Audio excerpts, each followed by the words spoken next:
Hello, my friends. My name is Jeremy. I'm going to be reading from the Bible, the Word of God. I'm going to read 2 Samuel 16, David and Ziba.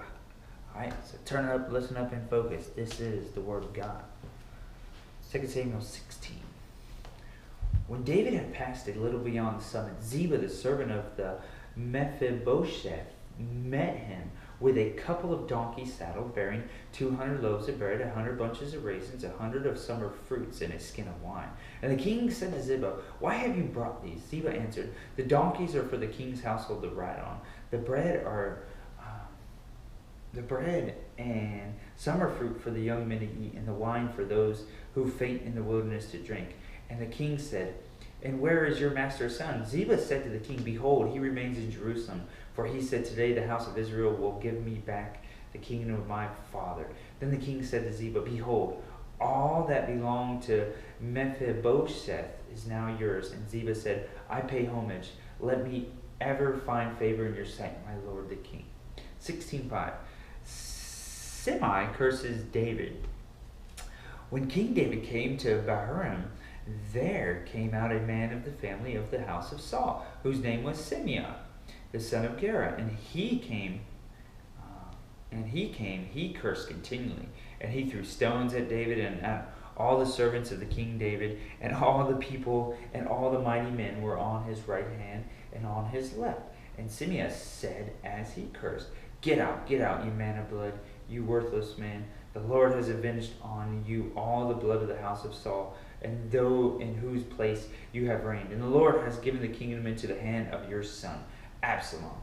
See, your evil is on you, for you are a man of blood. This will be 16:9. All right. Then Abishai, the son of Zeruiah, said to the king, "Why should this dead dog curse my lord the king? Let me go over and take off his head." But the king said, "What have I to do with you, you sons of Zeruiah? If he is cursing because the Lord has said to him, Curse David, who then shall say, Why have you done so?" And David said to Abishai and to all of his servants, "Behold, my own son seeks my life. How much more now may the Benjaminite leave him alone and let him curse, for the Lord has told him to. It may be that the Lord will look on the wrong done to me, and that the Lord will repay me with good for his cursing today." So David and his men went on the road with Shimei, while Shimei went along on the hillside opposite him and cursed as he went. And as he went and threw stones at him and flung dust. All right. And the king and all the peoples who were with him arrived weary at the Jordan, and there he refreshed himself. Absalom enters Jerusalem. This will be 16:15. Now Absalom and all the people, the men of Israel, came to Jerusalem, and Ahithophel with him.